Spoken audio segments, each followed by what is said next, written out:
નમસ્તે બાળકો, ધોરણ 7 વિષય ગુજરાતીમાં એકમ નંબર 10 વલયની અવકાશી સફર પાઠની આજે આપણે સમજૂતી મેળવીશું. તો વલયની અવકાશી સફર પાઠના લેખક છે કિશોર અંધારિયા. તો બાળકો, આ પાઠની સમજૂતી મેળવતા પહેલાં આપણે આ પાઠના લેખક કિશોર અંધારિયા વિશે ટૂંકમાં માહિતી મેળવીશું અને ત્યાર પછી આપણે પાઠની સમજૂતી મેળવીશું. તો જોઈએ, કિશોર અંધારિયાનો જન્મ 28/10/1961 ભાવનગરમાં થયો હતો.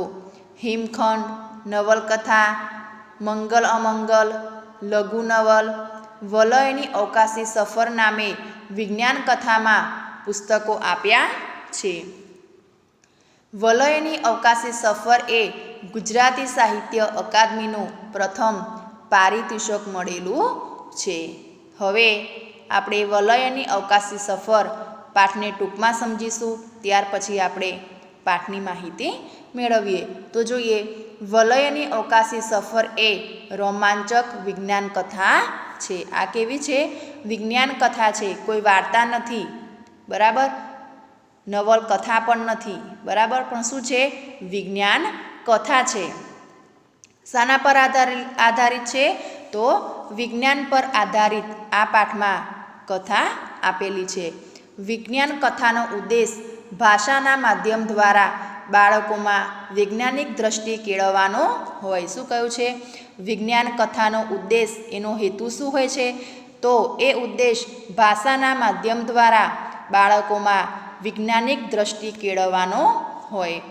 આ કથામાં કિશોરો કેવી રીતે અનુભવવું વિજ્ઞાન કામ લગાડે છે એવું સુંદર વર્ણન મળે છે. શું કહે છે? આ કથામાં કિશોરો કેવી રીતે અનુભવવાનું વિજ્ઞાન કામે લાગે છે એવું સુંદર વર્ણન જોવા મળે છે. અહીં કેટલાક અવકાશ વિજ્ઞાનને લગતા પારિભાષિક શબ્દોનો પણ આપણને પરિચય મળે છે. આ પાઠના કેટલાક અવકાશ વિજ્ઞાનને લગતા પારિભાષિક શબ્દોનો પણ આપણને શું મળશે? પરિચય મળશે. તો હવે આપણે આ પાઠની સમજૂતી મેળવીએ. શાળાઓમાં ઉનાળુ વેકેશન પડી ગયું હતું.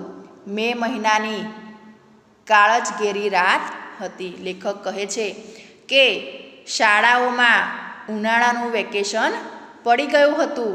મે મહિનાની કાળઝઘેરી રાત હતી. અહીંયા તમને શબ્દ આપ્યો છે કાળઝઘેરી, એટલે કે કાળજ, મેષ જેવી કાળી રાત હતી. વિસ્મય અને વિરાટ અત્યારે વલયની અગાશીમાં હતા. વિસ્મય અને વિરાટ અત્યારે વલયની અગાશીમાં હતા. ત્રણે પાકા ભાઈબંધ હતા. અહીંયા શબ્દ આપ્યો છે પાકા એટલે કે ગાઢ અને ભાઈબંધ એટલે કે મિત્રો. તો વિસ્મય અને વિરાટ અત્યારે કોની અગાશીમાં સૂતા છે? તો વલયની અગાશીમાં સૂતા છે. ત્રણે પાકા ભાઈબંધ હતા. અભ્યાસમાં હોશિયાર હતા. વિજ્ઞાનમાં એમને ખૂબ જ રસ હતો. આ ત્રણે જે મિત્રો હતા, કોણ કોણ? વિસ્મય, વિરાટ અને વલય. એ ત્રણેય પાકા ભાઈબંધ હતા અને એ અભ્યાસમાં પણ કેવા હતા? હોશિયાર હતા. ત્રણેયને વિજ્ઞાનમાં ખૂબ જ રસ હતો. બધા જ બાળકોને અલગ અલગ વિષયમાં રસ હોય છે, બરાબર. કોકને ગણિતમાં રસ હોય છે, કોકને વિજ્ઞાનમાં રસ હોય છે, કોકને ઇંગ્લિશમાં રસ હોય છે, કોઈને હિન્દીમાં રસ હોય છે, કોઈને ગુજરાતીમાં રસ હોય છે. તો બરાબર, તો આ ત્રણેય બાળકોને શામાં રસ હતો? ખૂબ જ, તો વિજ્ઞાનમાં એમને ખૂબ જ રસ હતો. ત્રણેય ઉનાળામાં વેકેશનમાં આજની જેમ જ ઘણીવાર વલયની અગાશીમાં સાથે સૂતા. ત્રણેય ઉનાળાના વેકેશનમાં આજની જેમ ઘણીવાર વલયની અગાશીમાં સાથે સૂતા. હવે ઉનાળામાં તો ગરમી બહુ લાગે એટલે બધાને ક્યાં સૂવાનું ગમે? અગાશીમાં, જ્યાં સારો પવન આવતો હોય એ જગ્યા પર ઊંઘવાનું વધારે ગમતું હોય છે. તો ત્રણેય ઉનાળાના વેકેશનમાં આજની જેમ ઘણી વાર શું કરે છે? વલયની અગાસીમાં એ ત્રણેય મિત્રો શું કરતા હતા? સૂતા હતા. રાતના લગભગ 12:30 થયા હતા. શું કહે છે લેખક? રાતના કેટલા થાય છે? લગભગ 12:30 થયા હતા. વલયને ઊંઘ આવતી હતી, પણ પેલા બંનેને નહોતી આવતી. કોને ઊંઘ આવતી હતી? વલયને તો ઊંઘ આવતી હતી, પણ પેલા બીજા બંનેને ઊંઘ આવતી ન હતી. તો કોને ઊંઘ ન આવતી હતી? તો વિસ્મય અને વિરાટને ઊંઘ આવતી ન હતી. તેઓ પથારીમાં પડ્યા વાતો કરી રહ્યા હતા. હવે બંને જણને ઊંઘ આવતી નથી એટલે શું કરે છે? બંને જણા પથારીમાં પડ્યા એકબીજા સાથે વાતો કરતા હતા. ત્યાં જ વિસ્મયનું ધ્યાન આકાશમાં પ્રકાશિત એક લાલ ટપકા તરફ ગયું, જે નીચેની તરફ આવી રહ્યું હતું. હવે બંને જણાને ઊંઘ આવતી ન હતી અને બંને જણા પથારીમાં પડ્યા શું કરતા હતા? વાતો કરી રહ્યા હતા. ત્યારે જ વિસ્મયનું ધ્યાન ક્યાં જાય છે? આકાશમાં પ્રકાશિત એક લાલ ટપકા તરફ ગયું, જે નીચેની તરફ આવી રહ્યું હતું, એટલે કે ધરતી ઉપર આવી રહ્યું હતું. તેણે બંનેને હાથથી ઈશારો કરીને ત્યાં જોવા કહ્યું. હવે તેણે એટલે કોને? વિસ્મયે બંનેને કોને? વિરાટ અને વલયને ઈશારો કરે છે. અહીંયા શબ્દ આપ્યો છે ઈશારો, એટલે કે સંકેત. બરાબર? ઈશારો કરીને શું કરે છે? કે ત્યાં જોવાનું કહે છે. વલય બોલી ઉઠ્યો, અરે આ વગર દિવાળીએ રોકેટ કોણે ફોડ્યું વળી? વલય બોલી ઉઠે છે, બોલે, અરે આ વગર દિવાળીએ રોકેટ કોણે ફોડ્યું વળી? પરંતુ તેઓની દારૂખાનાના રોકેટ હોવા વિશેની માન્યતા ધીરે ધીરે ભાગવા લાગી. પરંતુ તેઓની દારૂખાનાની રોકેટ હોવા વિશેની જે માન્યતા હતી, ત્રણને એવું લાગતું હતું કે આ જે લાલ ટપકાવાળું જે દેખાય છે ધરતી ઉપર આવી રહ્યું છે, બરાબર, એ શું છે? તો એક દારૂખાનાનું એક રોકેટ છે એવું લાગતું હતું. પણ ધીરે ધીરે એટલે ધીમે ધીમે એ લોકોની જે માન્યતા હતી એ ધીરે ધીરે ભાગવા લાગી. ટપકું મોટું થવા લાગ્યું. જે લાલ કલરનું ટપકું પ્રકાશિત થતું હતું એ જેમ જેમ ધરતી ઉપર આવે છે તેમ તેમ એ મોટું થવા લાગ્યું. જેમ જેમ નજીક આવતું ગયું એમ તેના રાતા રંગનો પ્રકાશ પણ વધવા માંડ્યો. હવે જે લાલ પ્રકાશિત ટપકું હતું એ જેમ જેમ નજીક આવતું ગયું તેમ રાતા રંગનો જે પ્રકાશ હતો, જે રોશની હતી, એ શું થવા લાગી? વધવા લાગી. એની આસપાસનો આકાશનો વિસ્તાર ઝળહળી ઉઠ્યો.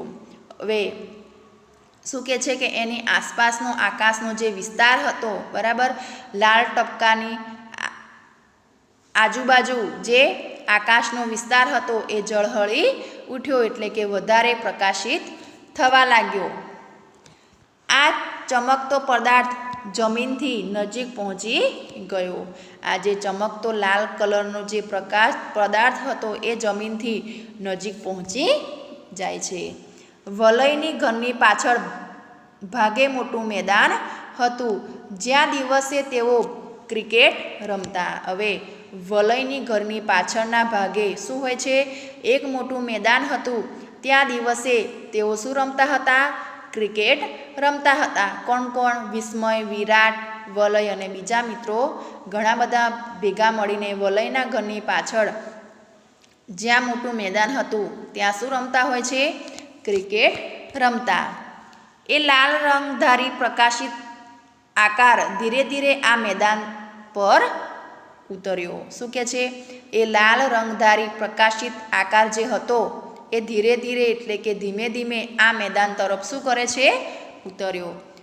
જોવાનું એ હતું કે એનો કોઈ અવાજ ન હતો.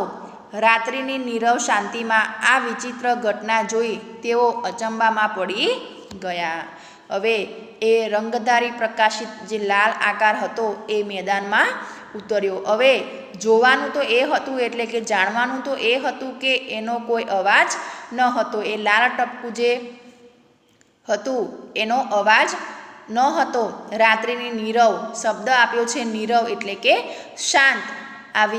શાંત વાતાવરણમાં આ વિચિત્ર ઘટના જોઈને અચંબો, અહીંયા શબ્દ આપ્યો છે અચંબો એટલે કે નવાઈ એટલે કે આશ્ચર્ય પામવું. તો આ અચંબામાં પડી ગયા એટલે કે નવાઈ પામી ગયા, આશ્ચર્યચકિત થઈ ગયા કે જોવાનું એ હતું કે એ લાલ ટપકાનો કોઈ અવાજ ન હતો. રાત્રિની નીરવ શાંતિમાં આ વિચિત્ર ઘટના જોઈને બધા વિચારમાં પડી ગયા. એનો રાતો પ્રકાશ અગાશીમાં અમારી સુધી પહોંચતો હતો. લેખક કહે છે કે એનો રાતો જે પ્રકાશ હતો એ અગાશીમાં અમારી સુધી પહોંચતો હતો. એક અજ્ઞાત ડરથી તેઓ ક્ષણવાર એકબીજાની સામે કંઈ બોલી ન શક્યા. એ અજ્ઞાત ડર, બરાબર, એટલે એ લોકોને કશી ખબર નથી. અજ્ઞાન એટલે કે અજાણ. એ લોકો આ લાલ ટપકા વિશે પ્રકાશિત થાય છે એના વિશે કશું જ એમને ખબર ન હતી. એ લોકો કેવા હતા? અજાણ હતા. એટલે કે અજાણ ડરથી તેઓ ક્ષણવાર એટલે કે પળવાર થોડીવાર એકબીજાની સામે બોલ્યા, એકબીજાની સાથે કશું બોલી શક્યા નહીં. આખરે વિરાટ ધીમા પૈથી અવાજે બોલ્યો, આ આવું મોટું પ્રકાશિત ગોળા જેવું શું હશે ને અત્યારે વળી અહીં? હવે આખરે એટલે કે છેવટે, વિરાટ ધીમા ભયથી એટલે કે ધીમા અવાજથી, ભયથી એટલે બીકથી, બીકના અવાજે બોલે છે, આ આવું મોટું પ્રકાશિત ગોળા જેવું શું છે અને અત્યારે વળી અહીં એટલે અત્યારે અહીં શા માટે? વિસ્મયે તેનો હાથ હાથમાં લઈને કહ્યું, ગભરાતો નહીં, મારું અનુમાન છે. શું કહે છે? વિસ્મય તેનો હાથ હાથમાં લઈને, કોનો હાથ હાથમાં લઈને કહે છે? તો વિરાટનો હાથ હાથમાં લઈને કહ્યું, તું ગભરાઈશ નહીં એટલે તું ડરીશ નહીં, મારું અનુમાન છે. અહીંયા શબ્દ આપ્યો છે અનુમાન. અનુમાન એટલે કે ધારણા. મારું અનુમાન છે, મારી ધારણા છે, આ કોઈ બીજા ગ્રહનું યાન લાગે છે, આપણા રોકેટ કે સ્પેસ શટલ જેવું, પરંતુ એથી કેટલે ઘણું બધું આધુનિક. શું કહે છે? કે આ બીજા ગ્રહનું યાન છે. શું છે? કે આ બીજા ગ્રહનું યાન છે, આપણા રોકેટ કે સ્પેસ શટલ જેવું. શું કહે છે? આપણા રોકેટ અને સ્પેસ શટલ જેવું, પરંતુ એથી કેટલું ઘણું વધુ આધુનિક છે. કેવું છે? આધુનિક છે. વલયે બીજો વિચાર આવ્યો. વલયને બીજો વિચાર આવ્યો, હું નીચે જઈને મારા મમ્મી પપ્પાને અને કાકાને જગાડું. શું કહે છે? વલય બીજો વિચાર આવ્યો, હું નીચે જઈને મારા મમ્મી પપ્પા અને કાકાને જગાડું. વિરાટે તેને અટકાવીને કહ્યું, એવું તો ના જ કરાય, કારણ કે મોટાઓ આપણને માનીને તેટલા નીડર હોતા નથી હોતા. બીજું એ ડરના માર્યા આપણને પણ કંઈ કરતા અટકાવશે. હવે વિરાટે તેને અટકાવીને કહે છે, એવું જ તો ના કરાય, કારણ કે મોટાઓ આપણાથી આપણે માનીએ તેટલા નીડર હોતા નથી. શું કહે છે? કે મોટાઓ આપણા કરતાં આપણે માનીએ છીએ એટલા નીડર હોતા નથી. અને બીજું કે એ ડરના મારે, બીકના મારે આપણને પણ કંઈક કરતાં અટકાવશે. એકબીજાના હાથ પકડી તેઓ અગાશી પરથી બહારના દાદરથી નીચે ઉતર્યા. હવે ત્રણેય મિત્રો, કોણ કોણ? વલય, પછી વિસ્મય અને વિરાટ, ત્રણેય મિત્રો એકબીજાના હાથ પકડીને શું કરે છે? અગાશી પરથી બહારના દાદરથી એ શું કરે છે? ત્રણેય જણા નીચે ઉતરે છે. ત્રણેયના મનમાં થોડો થોડો ભય હતો અને સાથે સાથે ઘણી બધી જિજ્ઞાસા પણ. શું કહે છે? કે ત્રણેયના મનમાં થોડો થોડો ડર એટલે કે બીક, ભય તો હતો, પણ સાથે સાથે ઘણી બધી જિજ્ઞાસા પણ હતી. જિજ્ઞાસા એટલે કે જાણવાની ઈચ્છા હતી કે આ લાલ પ્રકાશિત ગોળા જેવું શું છે. તો એ જાણવાની પણ એમને આતુરતા હતી. ધીમા પણ મક્કમ પગલે એ આગળ ચાલ્યા. હવે ધીમા ધીમા તો ચાલે છે પણ મક્કમ પગે એટલે કે અડગ પગે એ આગળ ચાલે છે. રાતા રંગથી ઝળહળા આ રચના પાસે પહોંચ્યા અને ધ્યાનથી જોયું. રાતા રંગથી ઝળહળા આ રચના જે હતી એમની પાસે પહોંચે છે અને ધ્યાનથી તેઓ ત્રણેય જોવા લાગે છે. તેનો આકાર લંબગોળ ઈંડા જેવો હતો. હવે લાલ પ્રકાશિત જે ટપકું જે આકાશથી ધરતી પર આવ્યું હતું, મેદાનમાં ઊભું હતું, બરાબર, તેનો આકાર લંબગોળ અને કેવો હતો? તો ઈંડા જેવો હતો. આસપાસ ન વર્ણવી શકાય એવી વિચિત્ર વાસ આવતી હતી. હવે આજુબાજુ વર્ણવી ન શકાય એટલે કહી ના શકાય એવી વિચિત્ર શું આવતું હતું? વાસ એટલે કે ગંધ આવતી હતી. એટલામાં કોઈ જોવા ન મળ્યું તેથી તેઓએ એની તરફ ચક્કર મારીને નિરીક્ષણ કર્યું. એટલામાં એટલે કે આજુબાજુ કોઈ જોવા ન મળ્યું તેથી તેઓએ શું કરે છે? તેઓ એની ફરતે શું કરે છે? ચક્કર મારીને નિરીક્ષણ કર્યું એટલે કે એની ગોળ ગોળ એ આંટો મારે છે અને નિરીક્ષણ કરે છે એટલે કે અવલોકન કરે છે. ક્યાંક દરવાજો કે બારી જેવું નજરે નહોતું પડતું. શું કહે છે? કે ક્યાંય પણ કોઈ જગ્યાએ કોઈ દરવાજો હોય કે કોઈ બારી હોય એવું નજરે પડતું ન હતું એટલે કે જોવા ન મળ્યું. જાણે એક અખંડ રચના અચાનક ભર ઉનાળાની રાત્રિએ રૂમમાં એસી ફૂલ કરી નાખ્યું હોય એવી કડાટભરી ઠંડીનો અનુભવ થવા લાગ્યો. જાણે એક અખંડ રચના. શું કહે છે? કે જાણે એક અખંડ રચના અચાનક ભર ઉનાળાની રાત્રિએ હવે ઉનાળામાં તો કેટલી બધી ગરમી લાગે, તો ભર ઉનાળાની રાત્રિએ એટલે કે રાતમાં રૂમમાં એસી, તમને શબ્દ આપ્યો છે એસી એટલે કે એર કન્ડિશન, વાતાનુકૂળ યંત્ર, તો એસી ફૂલ કરી નાખ્યું હોય એવી કડાકભરી ઠંડીનો અનુભવ આ ત્રણેય જણને થવા લાગ્યો. એ અંડાકાર યાનમાં કઈ ફેરફાર થયો. હવે એ અંડાકાર જે યાન હતું, બરાબર, એ યાનમાં શું થાય છે? કંઈક ફેરફાર થાય છે એટલે કે કંઈ ફેરફાર જોવા મળે છે. કમળની પાંદડીઓની જેમ ચારે દિશામાં ખુલી ગયું. હવે જે યાન હતું એ કમળની પાંદડીઓ કેવી ચાર દિશામાં ખુલે છે એવી રીતે કમળની પાંદડીઓની જેમ એ જે યાન હતું એ યાન ખુલી ગયું. હજુ એ કંઈક વિચારે તે પહેલાં બીજી ક્ષણે એ કોઈ પણ જાતના અવાજ વગર બંધ થઈ ગયું. હવે એ કંઈ વિચારે, કંઈ અનુમાન કરે, કંઈ બોલે, કંઈ વિચારે એ પહેલાં જ બીજી ક્ષણે એટલે બીજી જ પળે એ કોઈ પણ જાતના અવાજ વગર શું થાય છે? એ યાન પાછું બંધ થઈ ગયું.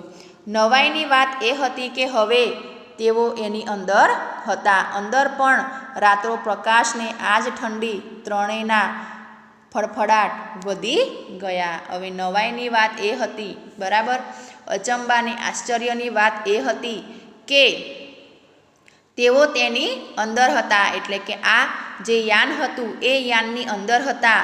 અંદર પણ રાતો પ્રકાશ. હવે એ યાનની અંદર પણ કેવો પ્રકાશ હતો? તો રાતો પ્રકાશ હતો અને એ આ ઠંડી ત્રણેયની ફડફડાટ વધી ગયા. હવે એટલી બધી ઠંડી હતી કે આ ઠંડી ત્રણેયના ફડફડાટ એ યાનની અંદર શું થાય છે? વધી ગયા. એક થડકારો અનુભવાયો. શું કહે છે? કે એક થડકારો એટલે કે ભય, ડર અનુભવાય છે કારણ કે એ ત્રણેય જણા વિસ્મય, વિરાટ અને વલય શું હોય છે? ત્રણેય જણા એ યાનની અંદર હતા એટલે એમને થોડો ભય અને ડર અનુભવાયો.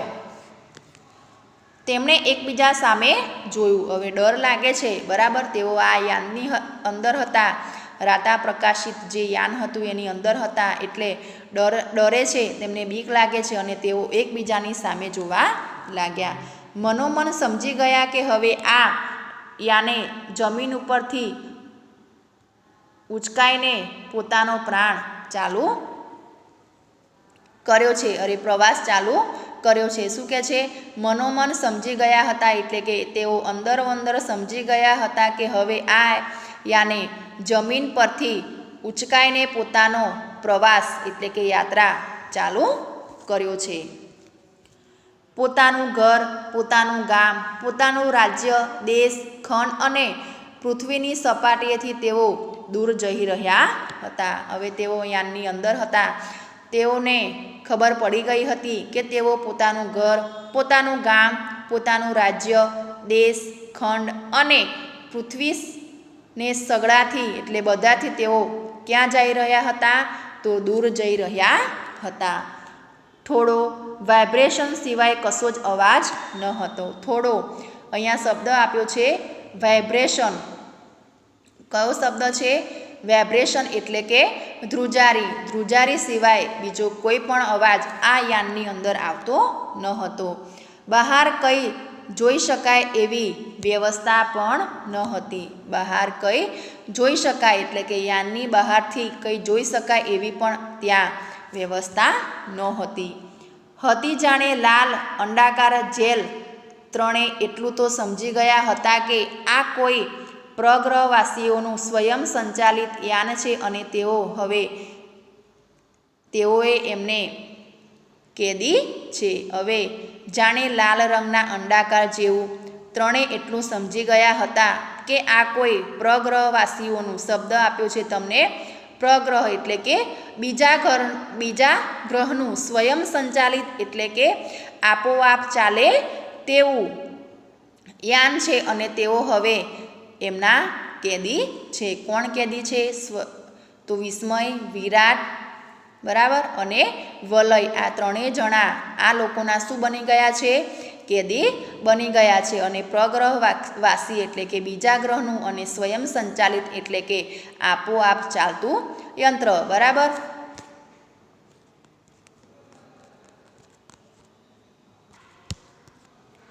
આપણે અહીંયા સુધી પાઠની સમજૂતી મેળવીશું. જેટલો પણ પાઠ આપણે ચલાવ્યો છે તેટલા પાઠનું તમારે શું કરવાનું છે? રીડિંગ કરવાનું છે. આભાર.